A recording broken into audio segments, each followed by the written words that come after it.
The blood-red sunset painted the dusty horizon as Katherine Morgan clutched her two children tightly to her chest, listening to the approaching hoofbeats with raw terror. 3 months since influenza had taken her husband Thomas, 3 months of dwindling supplies, 3 months of hungry bellies and whispered prayers, and now someone was coming. The wooden floor of their remote homestead creaked beneath her worn boots as she retreated into the darkest corner of the cabin. 7-year-old Mary and 5-year-old Joseph huddled against her skirts, their once plump faces now hollow with hunger. "Hide behind me," Katherine whispered, positioning her thin body between her children and the door. The cabin had never felt so small, so vulnerable. The meager provisions Thomas had left were gone, flour bin empty, last potato eaten days ago. All that remained was a half jar of molasses they'd been rationing by the spoonful. The hoofbeats stopped. Heavy boots landed on packed earth. "Hello," a man's voice called out, deep and clear in the fading light of 1873. "Anybody home?" Katherine's breath caught. Bandits, outlaws, and desperate men roamed these parts of Arizona territory. A widow and 2 small children made easy targets.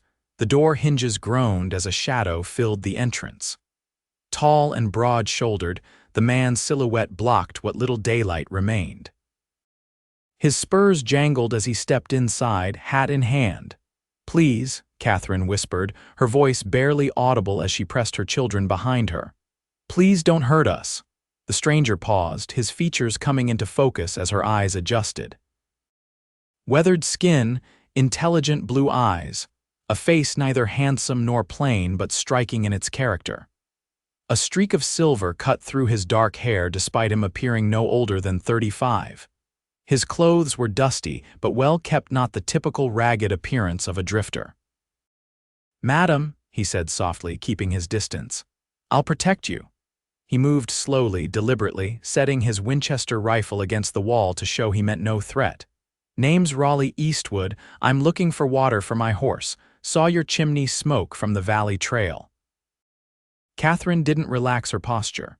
"We have a well," she said, her voice steadier now but still wary. "Take what you need and move on." Rawley's eyes traveled over the sparse cabin, taking in the empty shelves, the children's gaunt faces. His expression shifted, concern replacing curiosity. "When's the last time you folks ate?" he asked quietly. Katherine stiffened with pride. "We manage." "Mama," little Joseph whispered, tugging at her skirt. "I'm hungry." Rawley nodded as if deciding something. "I've got provisions, jerky, beans, coffee, even some dried apples." He backed toward the door. "I'll fetch them, no strings attached.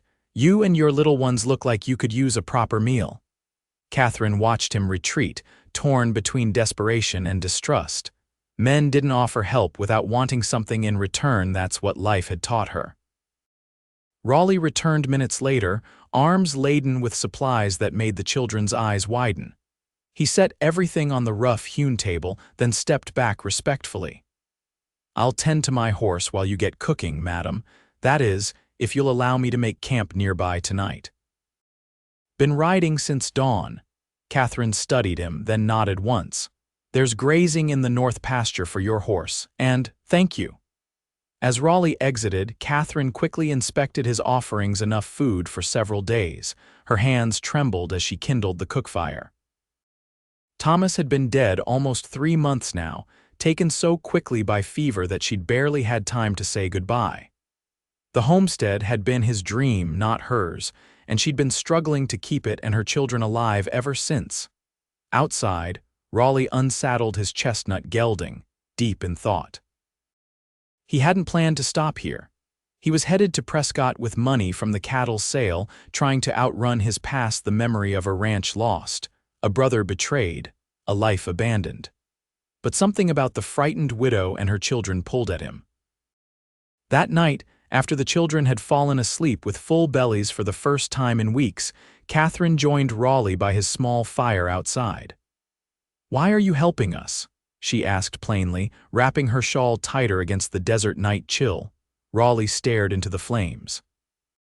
"My mother raised 3 boys alone after my pa was killed in a mining accident. Times like that, a helping hand makes all the difference. And what do you want in return, Mr. Eastwood? His eyes met hers. Nothing, Mrs. Morgan. Katherine Morgan, Mrs. Morgan. I'll be on my way come morning. Katherine studied him in the firelight. Our well needs repair, the handle's broken. If you could fix it before you leave, I'd be grateful. It was a test as much as a request. Rawley nodded. Happy to. Come morning, Rawley did more than fix the well. He mended the chicken coop, patched a leak in the roof, and split enough firewood to last a month. Katherine watched him work, noting his efficiency, his quiet competence. The way the children followed him around, especially Joseph, who'd taken to imitating Rawley's bow-legged cowboy walk. As dusk approached, Katherine found herself dreading his departure. You've done more than enough, she said as they shared a simple supper. We can't repay you. Not looking to be repaid, Rawley replied, watching Joseph demonstrate his new walking style for his sister. But I noticed your fields haven't been planted. Katherine's face flushed with embarrassment. Thomas died before spring planting. I don't know how I could stay a few days, Rawley offered. Help get those fields ready, show you what needs doing. Hope and suspicion warred in Katherine's expression. Why would you do that? Rawley considered his answer carefully. Been drifting too long. Might do me good to put down roots for a spell, even temporary ones. That night, Katherine lay awake, listening to the unfamiliar sound of a man's snores from the lean-to outside. Her husband had been kind but stern, a man of few words and big dreams. Rawley was different, gentler somehow, despite his rugged appearance. She told herself it was foolish to trust him, but for the first time since Thomas's death, she slept without fear gnawing at her stomach. Days stretched into a week as Rawley helped prepare the fields. He taught Katherine how to handle the plow with their aging mule, showed her which crops would grow best in the harsh Arizona soil. The children blossomed under his attention, regaining some of their lost vitality. You were a farmer before. Katherine asked one evening as they sat on the porch, watching the sunset paint the mesas gold. Rancher, Rawley corrected. Had a spread in Texas with my brother. Things didn't work out. His voice held such finality that Katherine didn't press. She had her own painful memories she preferred not to revisit. As the second week began, a wagon appeared on the horizon. Katherine tensed immediately, but Rawley's hand on her shoulder steadied her. That'll be the supplies I sent for, he said. Seed potatoes, corn, and beans.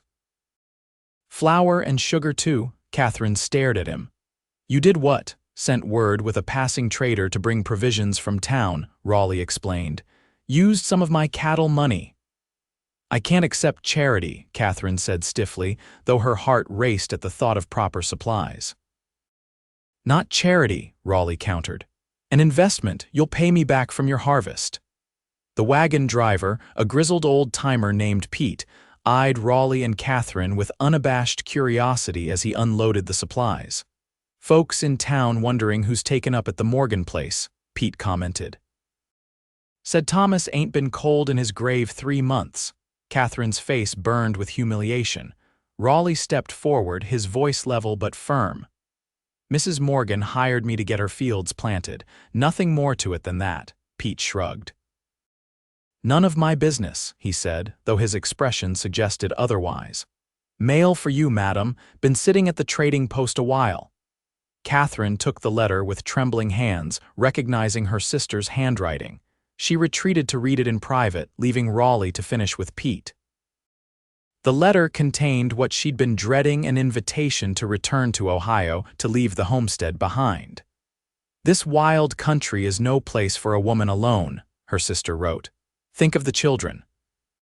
That night after the children were asleep, Katherine found Rawley repairing a broken harness by lamplight. My sister wants us to return east, she said without preamble, Rawley's hands stilled. That what you want? I don't know, Katherine admitted. Thomas loved this land. Said it would provide for us, that the children would grow strong here. And what do you think? Katherine sank onto a bench, suddenly exhausted. I think I was a fool to believe I could manage alone. You're not alone now, Rawley said quietly. The words hung between them, full of meaning neither was ready to acknowledge. Spring blossomed into early summer. The fields sprouted tender green shoots, and Katherine felt a surge of pride every time she looked at them. Raleigh had built a small cabin for himself closer to the barn, refusing to impose on the main house despite Katherine's insistence it wasn't proper for him to live separately.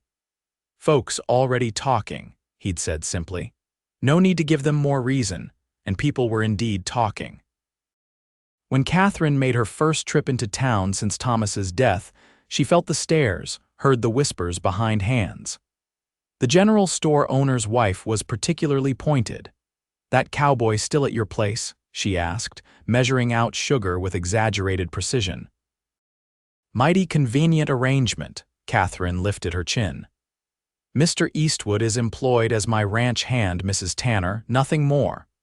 But even as she said it, Katherine knew it wasn't entirely true. Something was growing between them, subtle as the crops in her fields. She noticed it in the way his eyes followed her, in how her heart quickened when he smiled. In the easy way he'd taken to the children and they to him, Joseph had started calling him Mr. Raleigh and followed him everywhere, learning to whittle and ride and spit, though Katherine put a stop to the latter. Even Mary, more reserved like her father, had taken to sitting beside Raleigh in the evenings, showing him her sewing or reading aloud from her primer. One sweltering afternoon, Katherine found Raleigh teaching the children to swim in the creek that bordered the property. His shirt was off, revealing a torso mapped with scars that spoke of a harder life than he'd let on. She meant to turn away to give them privacy, but the tableau they created, man and children splashing in dappled sunlight, struck her with such longing that she couldn't move. Raleigh spotted her and waved, his smile open and warm. "Water's fine, Mrs. Morgan. Join us," Katherine blushed furiously. "I couldn't possibly. Mama, come in," Mary called, more animated than Katherine had seen in months. "Mr. Raleigh showed us how to float." Something in her daughter's joy broke Katherine's hesitation. She removed her boots and stockings, hitched her skirts to her knees, and waded in, gasping at the cool relief against her skin. The children shrieked with delight at their mother's uncharacteristic spontaneity. Raleigh's eyes crinkled with pleasure, and Katherine felt something inside her unfurl, a tightly wound spring finally releasing. They splashed and played until the children tired. As they trudged back to the house, wet and laughing, Katherine realized she hadn't felt so light since before Thomas fell ill. That evening, with the children asleep, Katherine found Raleigh on the porch whittling a small wooden horse. "For Joseph," he explained. "Boy needs something to play with besides sticks and rocks." Katherine sat beside him, closer than propriety might allow. "You've been good to them, to us." Raleigh set aside his carving. "They're good children, you've raised them well." "Their father, I know you loved your husband," Raleigh interrupted gently. "I'm not trying to replace him." Katherine studied her hands. "What are you trying to do, Raleigh?" He was silent so long she thought he wouldn't answer. When he did, his voice was rough with emotion. "I came here running from something. My brother and I had a falling out. He wanted to sell our ranch to cattle barons. I refused. Things got ugly. I left with what money I could salvage, no destination in mind." He turned to face her. "Then I found you and the children. And for the first time in years, I felt like I had purpose again." Katherine's throat tightened. "We can't offer you much." "You offer more than you know," Raleigh said simply. Their first kiss came naturally, inevitably, beneath a canopy of stars so bright they seemed close enough to touch. Katherine trembled as Raleigh's hand cupped her cheek, his touch reverent. "I shouldn't," she whispered against his lips. "Tell me to stop," he murmured back. She couldn't, didn't want to. Instead, she leaned into him, allowing herself to feel something other than fear and grief for the first time in too long. The summer progressed with a rhythmic grace. The crops flourished under Raleigh's guidance and Katherine's determined care.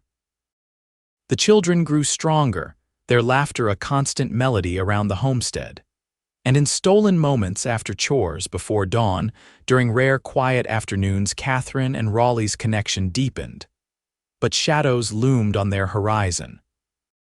One came in the form of Matthew Jenkins, a land speculator who'd had his eye on the Morgan property even before Thomas's death.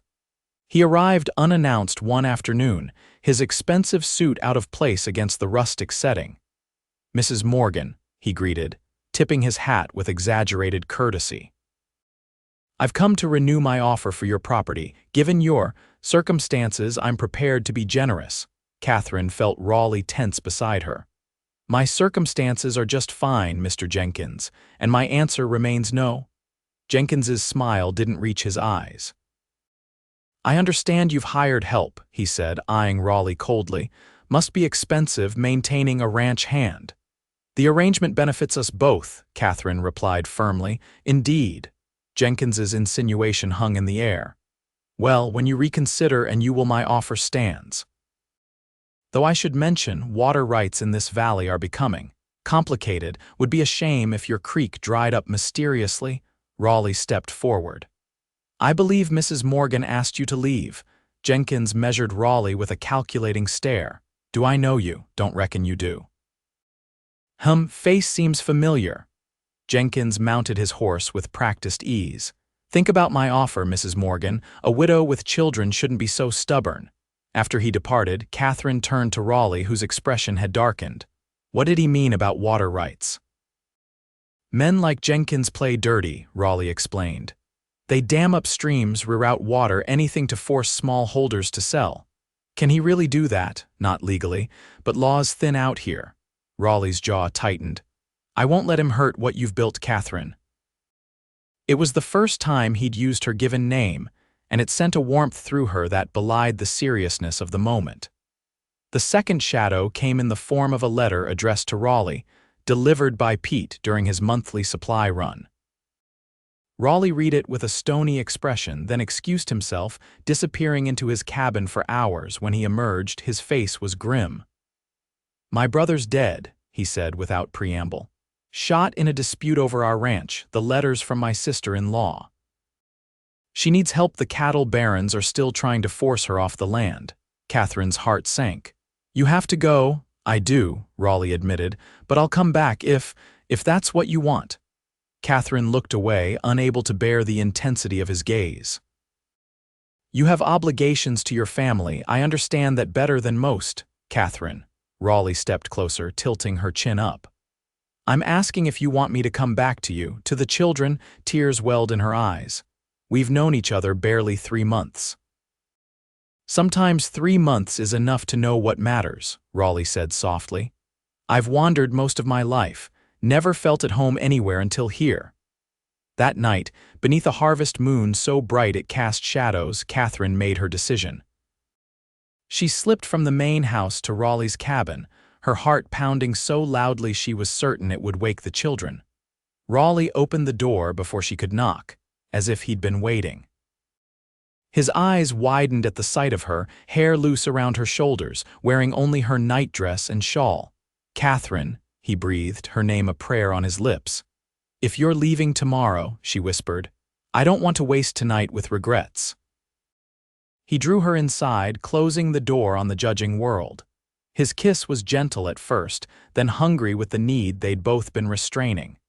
Katherine trembled as his hands traced her shape through the thin cotton of her nightdress. "Are you sure?" he asked, his voice rough with restraint. Katherine answered by untying the ribbon at her collar. "I'm sure." Their lovemaking was tender, unhurried despite the urgency of their situation. Rawley touched her as if memorizing her, whispering endearments against her skin. Katherine discovered parts of herself she'd thought lost forever: passion, desire, the simple joy of being cherished. Afterward, lying in his arms as dawn threatened the horizon, Katherine traced the scar that ran across his ribs. "How long will you be gone?" "No more than 6 weeks, Rawley promised. "Just long enough to get Sarah, my sister-in-law, settled, hire trustworthy hands for her. And if Jenkins makes trouble while you're away," Rawley's expression hardened, "Pete will keep an eye out, and I've arranged for the sheriff to check in." Jenkins won't risk anything too obvious. As the first light of dawn filtered through the cabin's single window, Katherine slipped back to the main house, heart full and breaking simultaneously. The children took Rawley's departure hard, especially Joseph, who clung to his legs until Katherine gently pried him away. "I'll be back before the first snow," Rawley promised, kneeling to the boy's level. "You take care of your mama and sister while I'm gone, all right?" Joseph nodded solemnly, clutching the wooden horse Rawley had carved him. Mary, more reserved but equally affected, offered Rawley a handkerchief she'd embroidered with clumsy but heartfelt stitches. "So you remember us," she said softly. "As if I could forget," Rawley replied, tucking the handkerchief carefully into his breast pocket. His goodbye to Katherine was brief, mindful of watching eyes. A tip of his hat, a gentle squeeze of her hand, eyes promising what words couldn't. "6 weeks," he said. "I'll hold you to that, Cowboy," Katherine replied, forcing lightness into her voice. The days after Rawley's departure stretched endlessly. Katherine threw herself into the farm work, grateful for all he'd taught her. The crops were coming in well. They'd have enough to eat through winter and seed for spring planting. 2 weeks after Rawley left, Jenkins returned with 2 rough-looking men. His offer had become a demand, his tone no longer bothering with civility. "Your ranch hand is gone, Mrs. Morgan," he sneered. "And word is he's not coming back. Man like that doesn't settle with a ready-made family." Katherine stood on her porch, shotgun visible but not raised. "My answer is still no, Mr. Jenkins. This land is my children's inheritance." Jenkins signaled to his men. "Check the creek," he ordered. "See about those blockage points we discussed."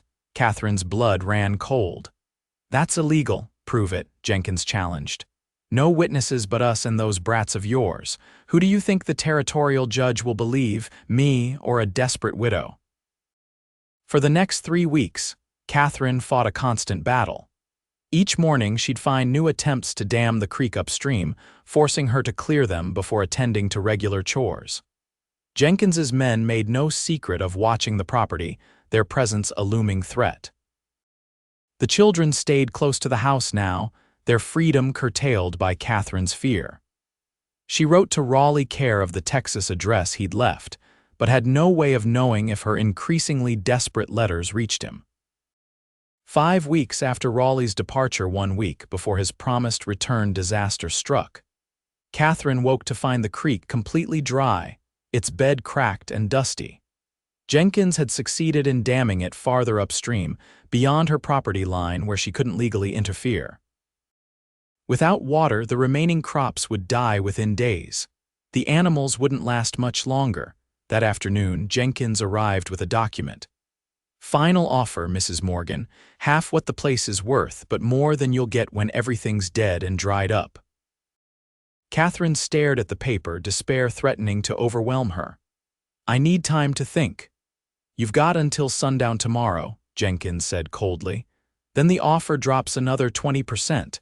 After he left, Katherine sank to her knees in the yard, tears finally breaking through her resolve. The children watched from the porch, frightened by their mother's despair. "Is Mr. Raleigh really not coming back?" Joseph asked, his lower lip trembling. Katherine pulled her children close. "I don't know, sweetheart, but we'll be all right. We always are." That night, she packed their essential belongings, preparing for the possibility of defeat.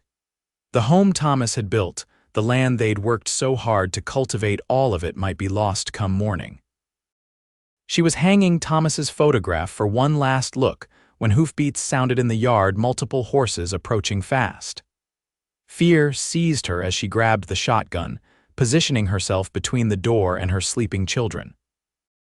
The door burst open, and Katherine nearly pulled the trigger before recognition dawned. Raleigh stood there, trail dust coating his clothes, his expression fierce with determination. Behind him, several mounted men waited in the yard.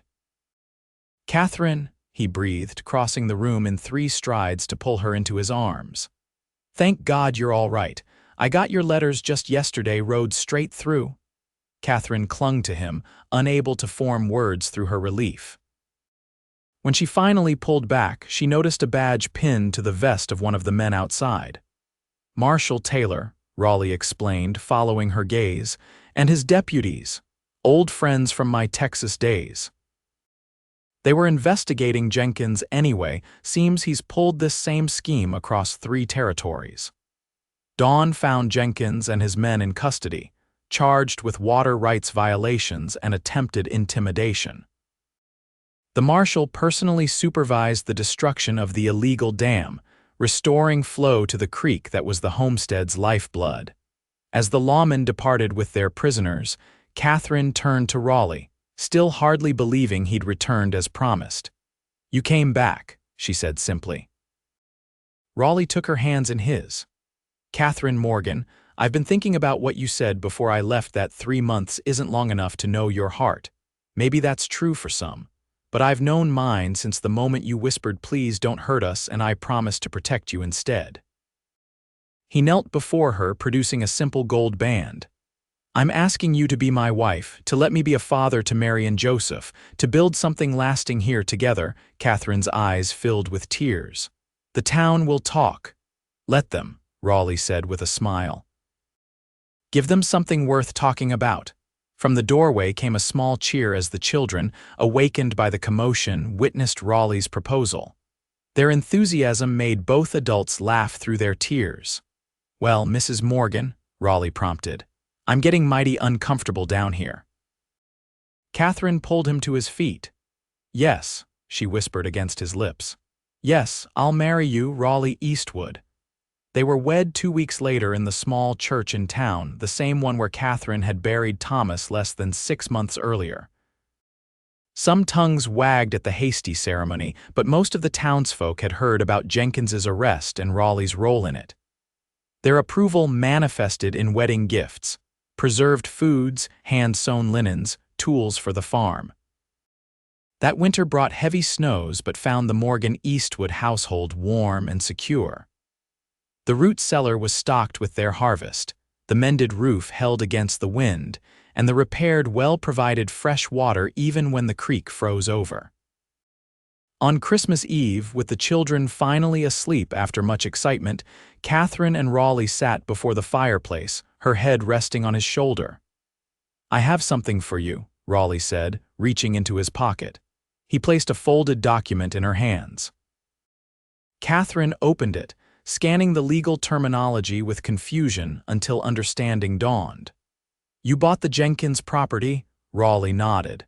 "Got it for a song at the auction after his conviction. The combined acreage gives us one of the best spreads in the territory.